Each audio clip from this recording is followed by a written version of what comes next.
Hello guys, welcome back to my YouTube channel study with Vaishali. तो आज हम देखेंगे क्लास 12th की ज्योग्राफी का चैप्टर 4 जिसका नाम है मानव विकास। मैंने इसके 1 से लेकर 3 तक के चैप्टर पहले से ही बना रखे हैं, आप लोग उनकी प्ले लिस्ट भी चेक कर सकते हैं। तो चलिए इस चैप्टर को शुरू करते हैं।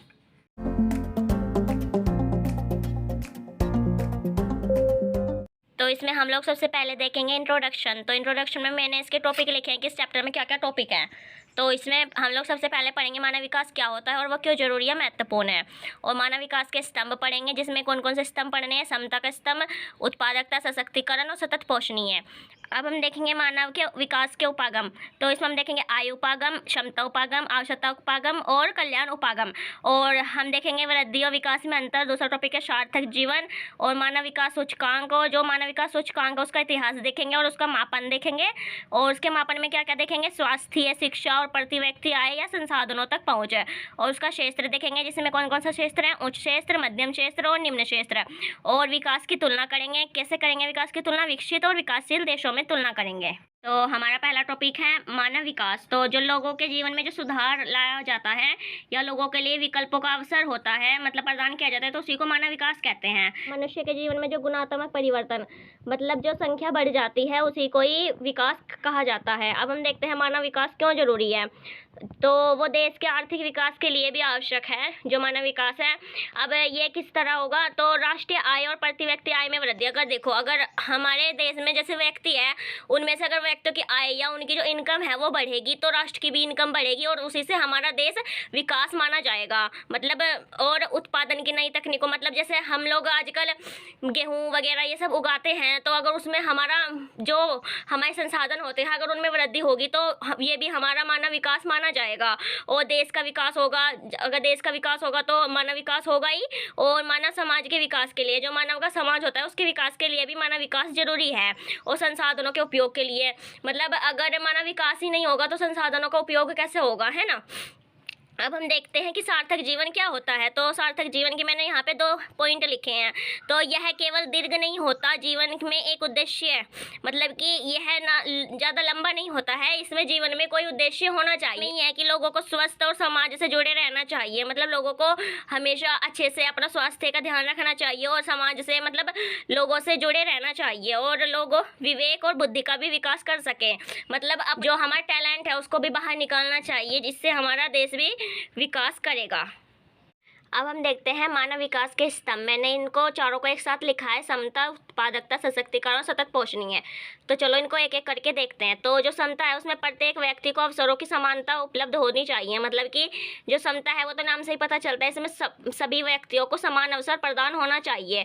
और जो लोग होते हैं उनका धर्म, जाति, लिंग, आय, उसमें बिना भेदभाव के सबको समान अवसर मिलना चाहिए। और उत्पादकता, मतलब लोगों को समर्थ एवं समक्ष बनना एवं मानव श्रम की उत्पादकता को निरंतर बेहतर बनाना, मतलब कि इसमें जो लोग हैं उनका जो श्रम होता है उसको उत्पादकता, मतलब जो श्रम करते हैं मानव, उसको ज़्यादातर बढ़ाना और उनको अच्छे से बेहतर बनाना होता है। और लोगों के ज्ञान तथा उन्हें बेहतर चिकित्सा की सुविधा उपलब्ध कराना, मतलब जैसे लोग हैं तो उनके पास तक ज़्यादा शिक्षा पहुंचनी चाहिए और जो चिकित्सा या अस्पताल वगैरह है वो भी उनको मिलने चाहिए।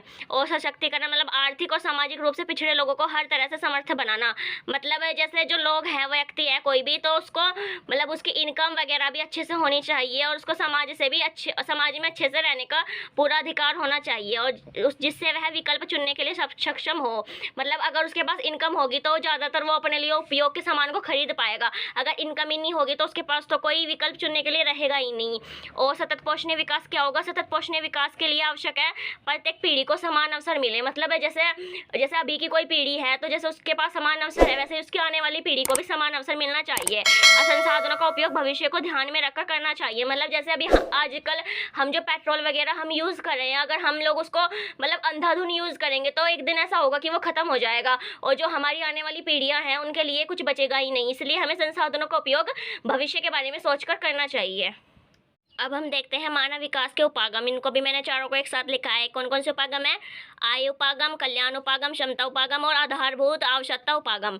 तो इसको भी हम लोग एक एक करके देखते हैं। तो जो आय उपागम है उसमें क्या होता है? मानव विकास का सबसे पुराना उपागम है। मतलब पैसे कमाना तो सब पहले से ही है आय उपागम तो।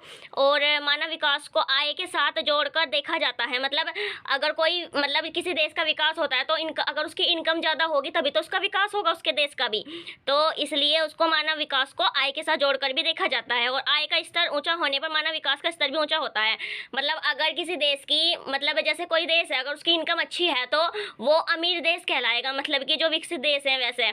और अब देखते हैं कल्याण उपागम क्या होता है। तो इसमें जो मानव को लाभार्थी के रूप में देखा जाता है, मतलब उसको लाभ दिया जाता है। और कल्याण उपागम जैसे लाभ क्या क्या मिलते हैं, जैसे शिक्षा, स्वास्थ्य, सामाजिक सुरक्षा आदि खर्चे करके मानव विकास के स्तर को वृद्धि करने से है। तो इसमें जो व्यक्ति है उसको शिक्षा, स्वास्थ्य आदि की सुविधाएं उपलब्ध की जाती हैं। अब है क्षमता उपागम। इसका संबंध मतलब जो ये क्षमता उपागम है इसका संबंध किससे? इसका संबंध है प्रोफेसर अमियंतरे सेन से है। तो संसाधनों तक पहुंच के क्षेत्रों में मानव क्षमताओं का विकास निर्माण बढ़ते मानव विकास की सफलता है। मतलब कि अगर जो हमारे संसाधन हैं अगर वो ज़्यादातर बढ़ रहे हैं, मतलब उनका विकास हो रहा है ज़्यादातर, तो वो हमारे मानव विकास के लिए भी मतलब अच्छा है। अब हम देखते हैं आधारभूत आवश्यकता उपागम। तो इस उपागम को ILO मतलब अंतर्राष्ट्रीय श्रम संगठन, जो ILO है उसकी फुल फॉर्म होती है अंतर्राष्ट्रीय श्रम संगठन ने प्रस्तुत किया है। 6 न्यूनतम आवश्यकताएं हैं। तो वो क्या क्या है? भोजन, शिक्षा, स्वास्थ्य, स्वच्छता, जल, आवास। तो मानव की मूलभूत आवश्यकताओं पर जोर जाए, मतलब ये सब पूरी होनी चाहिए इसके अंतर्गत। अब हम देखते हैं वृद्धि और विकास में अंतर। तो मैंने इनको भी अलग अलग लिखा है, इनको भी देख लेते हैं। तो जो विकास है, विकास का अर्थ होता है गुणात्मक परिवर्तन, मतलब गिनती में परिवर्तन होना चाहिए तो विकास है। और विकल्पों में वृद्धि होती है। विकल्प तो 1 2 3 ऐसे ही होते हैं ना, तो वो भी विकास के अंतर्गत आते हैं। सकारात्मक मतलब पॉजिटिव वृद्धि होती है तो वही विकास कहलाता है। और विकास तब तक होता है जब वर्तमान स्थिति में सुधार हो। मतलब जैसे पहले स्थिति खराब थी और अभी स्थिति अच्छी है तो उसको हम विकास कह सकते हैं।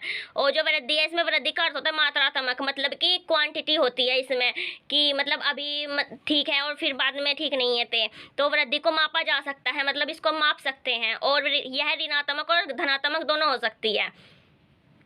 जो वृद्धि और विकास है उसका उदाहरण इस प्रकार है। यदि किसी शहर की जनसंख्या 1 लाख से 2 लाख हो जाए तो वहाँ पर वृद्धि हुई, मतलब उनकी क्वांटिटी बढ़ गई। और यदि आवास जैसे सुविधाएं, मूलभूत सेवाएं पहले से अच्छी हो जाती है तो मतलब कि वहाँ पर विकास हुआ। अब हम देखते हैं मानव विकास सूचकांक। तो यह एक मापक है, इसके द्वारा किसी भी देश के लोगों के विकास को मापा जाता है। और यह मापक किसके आधार पर किया जाता है? स्वास्थ्य, शिक्षा और प्रति व्यक्ति आय के आधार को लेकर किया जाता है। और जो कि स्कोर 0 से 1 के बीच में कुछ भी हो सकता है, मतलब 0 से 1 के बीच का स्कोर होता है इसमें।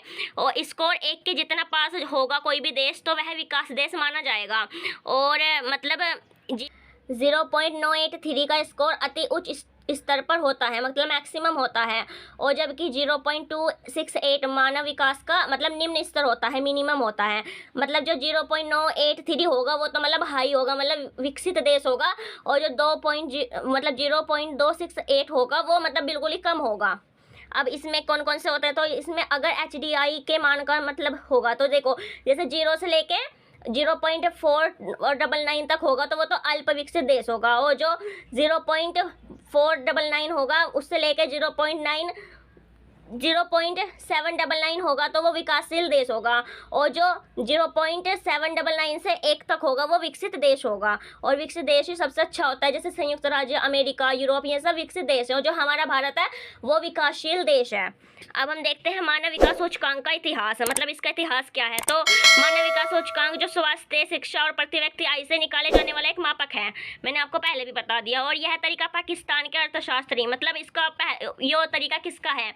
तो यह महबूब उल हक ने तैयार किया था यह तरीका। और पहला मानव सूचकांक कब हुआ था जारी? 1990 में जारी किया गया था। और UNDP द्वारा तब से अब तक संयुक्त राष्ट्र की संस्था UNDP मतलब कि संयुक्त राष्ट्र विकास कार्यक्रम द्वारा प्रकाशित किया गया था जो यह मानव विकास सूचकांक है। और अब हम देखते हैं कि जो मानव विकास सूचकांक है उसका मापक बिंदु या उसको कैसे मापा जाता है, वो क्या क्या है। तो स्वास्थ्य है, मतलब स्वास्थ्य के आधार पर अगर वहाँ का स्वास्थ्य अच्छा है किसी देश का तो उसके आधार पर हम उसको माप सकते हैं कि वो विकसित देश है या विकासशील। और उसकी शिक्षा के आधार पर उसके संसाधनों तक पहुँची या प्रति व्यक्ति आए, अगर वहाँ की आय अच्छी है या वहाँ पर संसाधन अच्छे हैं तो उसको हम विकासशील या विकसित देश कह सकते हैं। अब हम देखते हैं मानव विकास सूचकांक वाले देश कौन कौन से हैं। तो उसमें उच्च सूचकांक वाले देश होंगे, मध्यम सूचकांक वाले देश और निम्न सूचकांक वाले देश। तो एक एक करके देखते हैं। तो जो उच्च सूचकांक वाले देश है, जो इनका स्कोर होता है वो 0.8 से ऊपर होता है। तो इसमें कितने देश है? इसमें 57 देश हैं। और इसके कारण क्या क्या होते हैं? इसकी शिक्षा और स्वास्थ्य सेवाएं उपलब्ध कराना सरकार की प्राथमिकता है। मतलब कि यहाँ पर शिक्षा और स्वास्थ्य मतलब उपलब्ध कराया जाता है। और सामाजिक स्तर पर निवेश और सुशासन का बेहतर, मतलब वहाँ पर जो सामाजिक स्तर है वो भी बेहतर होता है। और जो मध्यम सूचकांक वाले देश हैं वो इनका वर्ग विशाल होता है। और वो कहाँ से, मतलब वो 0.5 से लेकर 0.799 के बीच में होता है इनका वहाँ पर। और इसमें टोटल 88 देश आते हैं। तो इसमें अधिकतर देश विकासशील होते हैं, विकासशील देश ही है हमारा इंडिया भी। और कुछ देश उपनिवेश, मतलब इसमें गुलाम रह चुके होते हैं देश, मतलब उपनिवेश का मतलब गुलाम रहना। तो ये वाले देश जो विकासशील हैं ये गुलाम रह चुके हैं। हमारा देश भी गुलाम रह चुका है। और इन देशों में सामाजिक विविधता है, मतलब इसमें जो सामाजिक लड़ाई झगड़ा वगैरह ये सब होता रहता ही है। और जो निम्न सूचकांक वाले देश हैं तो इसमें 32 देश हैं टोटल, जो 0.5 से बिल्कुल ही कम है। और इसके कारण क्या है? इसमें संस्कृति, धर्म या समुदाय को दोष देना गलत है। मतलब इसमें अलग अलग जातियां रहती हैं और वो मतलब अच्छे से नहीं रहती है। और इन देशों में सुरक्षा पर अधिक खर्च होता है। मतलब यहाँ पर मतलब वो सुरक्षा के लिए ही करते रहते हैं, क्योंकि वो निम्न देश होते हैं तो वो सुरक्षा पर ही ज़्यादा खर्च करते हैं। और यहाँ पर अकाल बीमारियाँ, गृह युद्ध होते रहते हैं। मतलब गृह युद्ध मतलब कि वो अपने आपस में ही लड़ते झगड़ते रहते हैं। अब हम देखते हैं विकासशील तथा विकसित देशों में विकास की तुलना, मतलब उनमें क्या क्या मतलब अंतर है। तो मैंने एक तरफ विकासशील देश लिखे हैं और एक तरफ विकसित देश लिखे हैं। तो इनको हम एक एक करके देखते हैं। तो जो विकासशील देश हैं इन देशों में प्रति व्यक्ति आय कम होती है और पूंजी की भी कमी होती है। मतलब जो विकासशील देश है उनका जो इनकम है वो कम होती है। और कृषि में लगभग 70% जनसंख्या कार्य करती है। मतलब जो कृषि है या किसान है उसमें जो पूरी जनसंख्या है उसमें से 70% कृषि में ही लगी रहती है। और इसमें जन्म दर और मृत्यु दर उच्च होती है। मतलब यहाँ पर जन्म भी ज़्यादा होता है और मृत्यु भी ज़्यादा होती है। और जीवन प्रत्याशा अवधि कम होती है, मतलब जो जीवन जीने की क्षमता है, मतलब उम्र है वो भी कम होती है। और जो जनसंख्या वृद्धि दर है वो भी अधिक होती है। और आवास की, मतलब जो घर है उसकी भी कमी होती है, सफाई की भी कमी होती है। और जो सामाजिक हालात होते हैं वो भी अच्छे नहीं होते हैं। और प्राथमिक उद्योग जैसे कि कृषि, मत्स्य, खान खोदना ये सब अधिक होता है यहाँ पर। और खाना भी असंतुलित होता है। और अब हम देखते हैं विकसित देश कैसे होते हैं। तो जो विकसित देश होता है उसकी जो प्रति व्यक्ति आय होती है ना वो बहुत ही ज़्यादा होती है। और यहाँ की जो पूंजी सुविधा है वो भी अच्छे से मिलती है। और यहाँ का लगभग, मतलब जैसे जो विकासशील देश है वहाँ की पूरी जनसंख्या का 70% जनसंख्या खेती करती है। और जो विकसित देश है, जो अच्छे देश है, बड़े देश हैं, वो उनकी सिर्फ 10% जनसंख्या किसान के तरफ काम करती है। बाकी जनसंख्या मतलब अच्छा काम करती है जिससे कि उनका देश विकसित हो सके। और यहाँ की जो जन्म दर मृत्यु दर होती है वो कम होती है। और जीवन प्रत्याशा, मतलब जैसे आपने सुना होगा पिछले चैप्टरों में कि वहाँ की जो जनसंख्या है वो बूढ़ी होती है ज़्यादातर। और वो बूढ़ी किस लिए होती है? क्योंकि उनको अच्छा रहन सहन मिलता है, अच्छा खाना मिलता है, अच्छा स्वास्थ्य मिलता है, तो जिससे वो लंबी आयु जीती है। तो उनकी जीवन प्रत्याशा अधिक होती है। और जो उनकी जनसंख्या वृद्धि दर है वो भी कम होती है। और सामाजिक हालात बहुत अच्छे होते हैं। और जो सफाई है और जो घर है वो सब भी उनको सुविधाएं मिलती रहती हैं। जो निर्माण उद्योग है वो भी प्रमुख है और उनको संतुलित भोजन प्राप्त होता है। और यहीं पर ये हमारा चैप्टर कंप्लीट होता है। अगर आपको वीडियो अच्छी लगी तो वीडियो को लाइक कीजिए, अपने वो फ्रेंड्स के साथ वीडियो को शेयर कीजिए। और मैंने इसके और भी चैप्टर पढ़ाए हैं उसकी प्लेलिस्ट चेक कीजिए। Thanks for watching.